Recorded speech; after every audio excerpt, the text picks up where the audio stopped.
Dear students, welcome again to the e-lecture series of course Atomic and Molecular Physics, course code PHYS 4009. I hope you all have gone through my e-lecture on molecular spectroscopy. Today's lecture is in continuation of my previous lecture, which ended with the description of rotational spectroscopy of diatomic and polyatomic molecules. The topic of today's lecture is vibrational spectroscopy.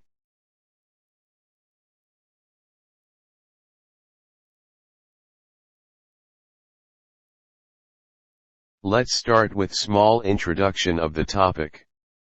We would first like to know, why vibrational spectroscopy? Here are some points which describe why we need vibrational spectroscopic technique. The vibrational spectroscopic technique is useful for the identification of characteristic vibrational motion, for the structural information of the molecules, for the detection of functional groups, for the information about isotopes, and to study molecular interactions.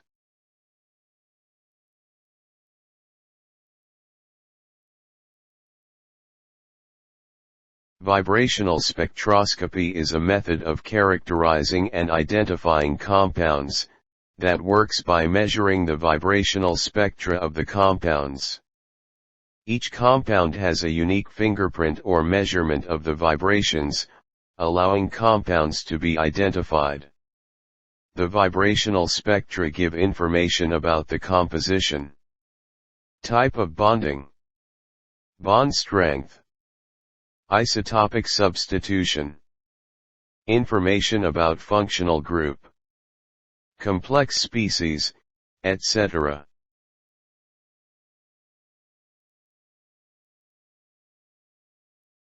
One of the best example of vibrational spectra is shown here. This is the vibrational Raman spectra of CCl4. Here you see 5 different peaks. Each corresponds to the CCl stretch vibration in different species of CCl4, formed due to naturally occurring isotope of chlorine. Due to change in isotopic mass of chlorine, there is a separate peak of each species. These are the fingerprint vibrations of CCl4.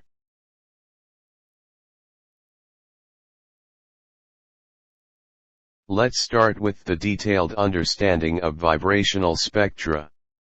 How the vibrational spectra originate. In continuation with my previous lecture, we have seen the non-rigid nature of bond, that means while rotation, bond gets stretched. Because of the elastic nature of chemical bonds, the atoms in a molecule do not remain in fixed relative positions but vibrate about the mean position.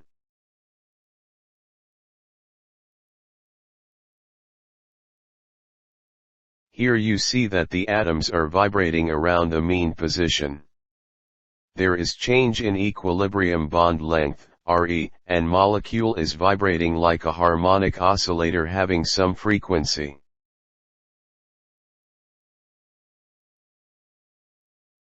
Let us first consider the classical harmonic oscillator. Consider simple case of a vibrating diatomic molecule. For small displacements the stretching and compression of the bond, represented by the spring, obeys Hooke's law, where restoring force is negative derivative of potential energy with respect to displacement, which is equal to negative of proportionality constant k times the displacement delta r, where displacement delta r is the difference from equilibrium internuclear separation, and k is spring constant or force constant.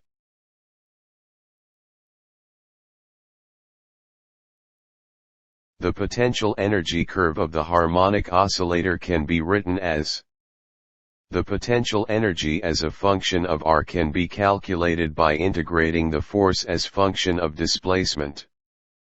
The plot of potential energy curve show parabolic relationship, where we see that potential energy is minimum or zero at equilibrium internuclear distance.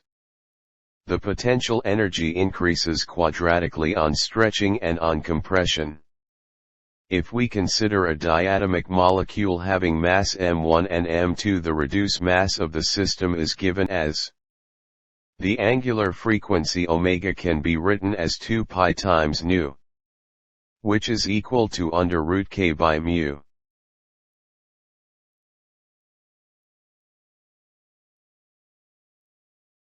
Now consider the case of quantum mechanical harmonic oscillator. In classical harmonic oscillator, molecule can have all possible energy. Whereas, experimentally it is observed that, molecule can have only discrete energies. Quantum mechanically, it is assumed that vibration of a molecule can be represented by a vibrational wave function. The quantum mechanical harmonic oscillator with discrete energy level are shown pictorially. In order to find the possible vibrational energy state, we apply Schrödinger wave equation, where H is the Hamiltonian. And putting the value of Hamiltonian, the wave equation can be written as, by putting the value of potential energy function and rearranging it can be written as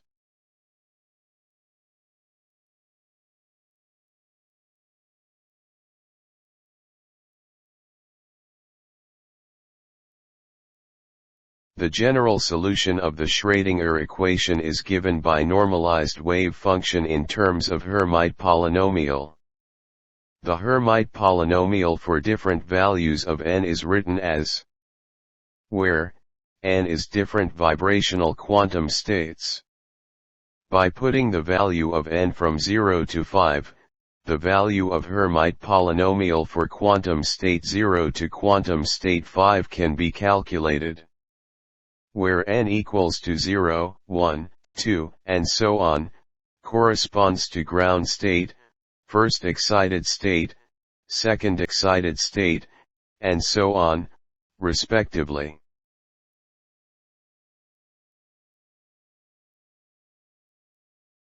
The solution of Schrödinger equation gives the vibrational wave function. The vibrational wave function for the first 4 vibrational quantum state can be written as, these functions are plotted as, and the probability of finding the oscillator at any given value of r, is the square of the wave function, and those squares are shown at top right above. Note that the wave functions for higher n have more humps within the potential well. The most probable value of position for the lower states is very different from the classical harmonic oscillator where it spends more time near the end of its motion.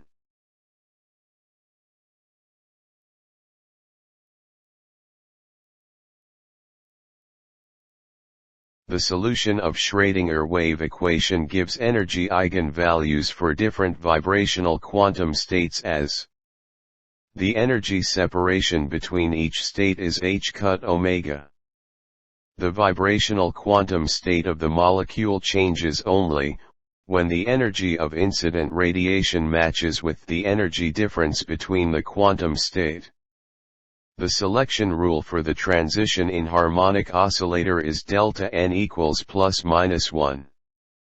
That means molecule can transit between consecutive energy levels only.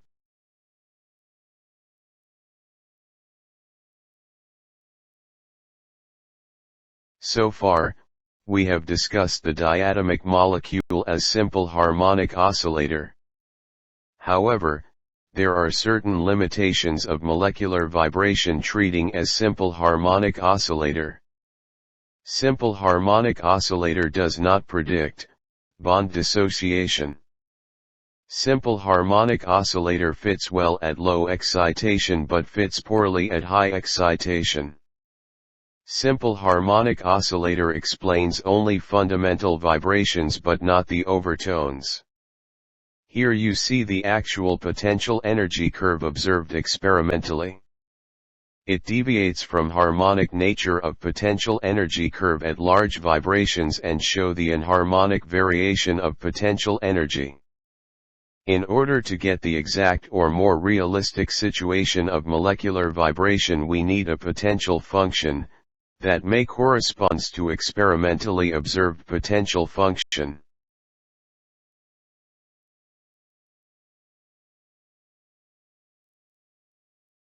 Apart from various anharmonic potentials, the Morse potential give the better approximation to potential energy of vibrating diatomic molecules represented by the function as, where dE is depth of potential well, and A is the constant responsible for the shape of potential energy curve.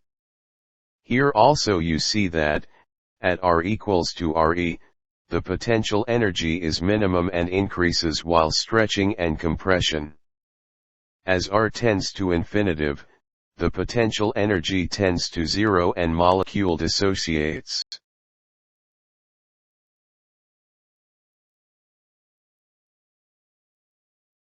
Now let's consider the diatomic molecule as anharmonic oscillator. The Schrödinger wave equation for the diatomic molecule with Morse potential is given by. The Hamiltonian in this equation has two terms. The first term corresponds to kinetic energy, whereas the second term corresponds the potential energy given by Morse potential. After solving the Schrödinger wave equation, we get the quantized energy eigenvalues as. Let's recall the energy eigenvalues of harmonic oscillator. We get here an addition term with an anharmonicity constant xe. The quantized energy can also be written in terms of wave number as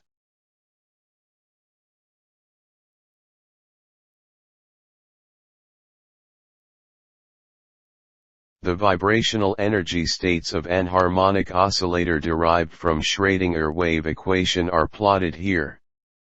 We see here that the energy level spacing go on decreasing as n increases and tends to zero as R tends to infinitive.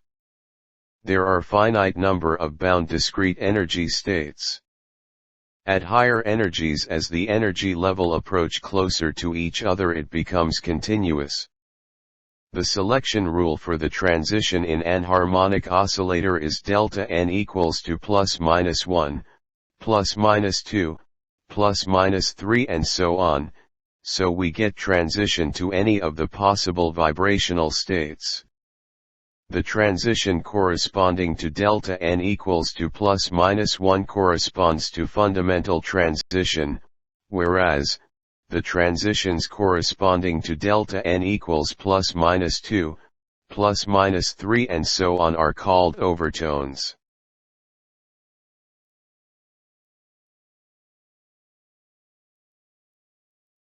Let's compare the potential energy curve and the vibrational energy states of harmonic and anharmonic oscillator of diatomic molecule.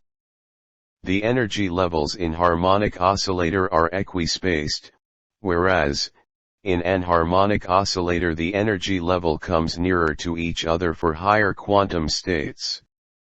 The energy versus quantum state plot shown at right shows saturation at higher quantum states.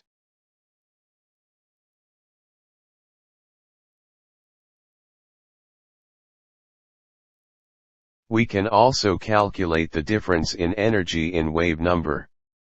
If we ignore the higher order terms in anharmonicity, we get the straight line behavior. We can extrapolate the line to get the dissociation limit, which comes at around n equals 70. And if the higher order terms in anharmonicity is not negligible, then we get the curve, and the extrapolation gives the dissociation limit. In this case, it comes out to be at n less than 60.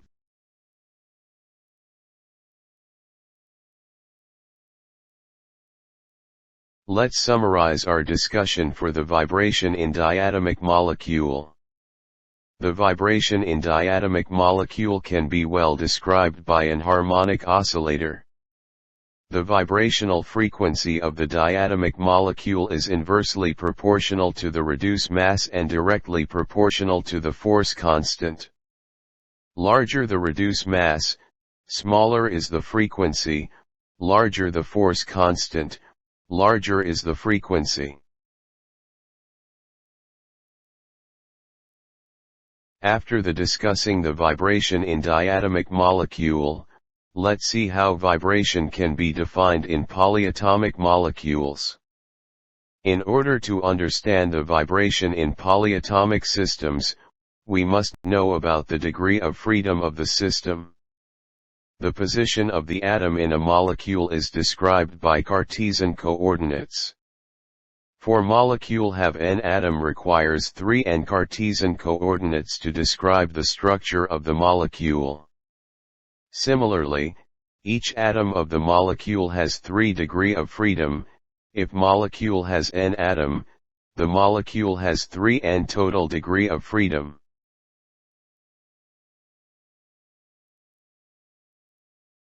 Depending upon the collective motion of atom in a molecule, the motion of the molecule can be divided into 3 categories, that is translational motion, rotational motion, and vibrational motion.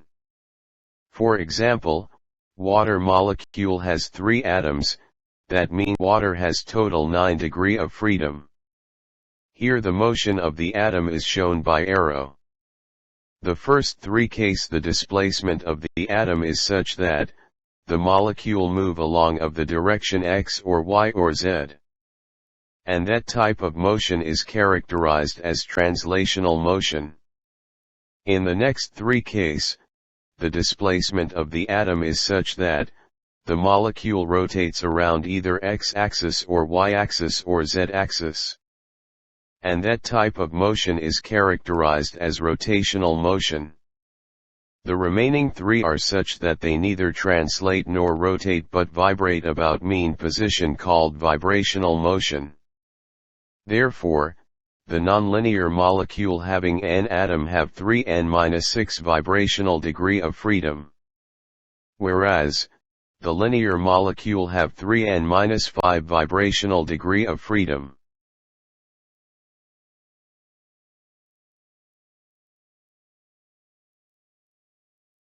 Normal mode of vibration. A mode of vibration is called normal mode of vibration in which all atoms of a molecule oscillate with same frequency and in phase such that the center of mass must not change. Here the normal mode of vibrations of water molecule and CO2 molecule are shown. Since water is non-linear molecule, the water have only 3 normal mode of vibration. Whereas, CO2 is a linear molecule, it has 4 normal mode of vibration.